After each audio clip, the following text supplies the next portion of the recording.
छत्तीसगढ़ से एक बेहद हैरान कर देने वाली खबर सामने आई है। यह शादी के 2 महीने के बाद पत्नी की मौत का सदमा एक पुलिसकर्मी बर्दाश्त नहीं कर पाया और उसने अपनी जीवन लीला समाप्त कर ली। हैरानी की बात यह थी कि पुलिसकर्मी ने उसी जगह फांसी लगाई जहां पत्नी का अंतिम संस्कार किया गया था। मामला छत्तीसगढ़ के बालोद का है। यहाँ पर एक आरक्षक ने पत्नी के वियोग में आत्महत्या कर ली। दरअसल बालोद पुलिस को टेकापार निवासी मनीष नेताम की फांसी से लटकती लाश मिलने की सूचना मिली। मृतक आरक्षक मनीष नेताम धमतरी जिले के बोराई थाने में तैनात था।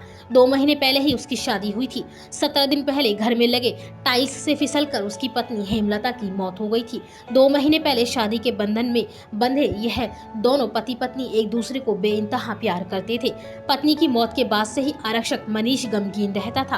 ग्रामीणों की माने तो पत्नी की ऐसे में मृत्यु से आहत मनीष हर रोज अंतिम संस्कार स्थल पर जाकर अपनी पत्नी को याद करके रोता था। हर रोज की तरह बुधवार को भी मनीष अंतिम संस्कार स्थल पर पहुंचा और रोने लगा। थोड़ी देर में शमशान में स्थित बबूल के पेड़ पर फांसी लगाकर उसने आत्महत्या कर ली।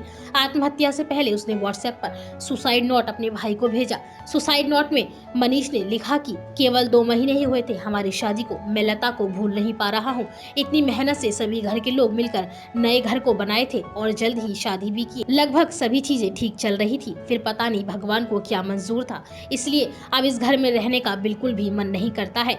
मनीष ने आगे लिखा, छोटू, पापा और दीदी लोग मुझे माफ कर देना, जो अपनी प्यारी लता की जिम्मेदारी मुझे दिए मैं निभा नहीं पाया। ये फोन लता ने मुझे गिफ्ट की थी, मेरी इच्छा है कि ये फोन छोटू चलाए, मुझे पता है वो मना नहीं करेगा। मनीष नेताम का अंतिम संस्कार उसी जगह पर किया गया जहां 17 दिन पहले उसकी पत्नी पंचतत्व में विलीन हुई थी। पूरे गाँव ने नम आंखों से मनीष को आखिरी विदाई दी। मनीष और हेमलता का प्यार लोगों के लिए मिसाल बन गया है। तो वहीं सुसाइड नोट मिलने के बाद भी पुलिस इस मामले में तफ्तीश कर रही है।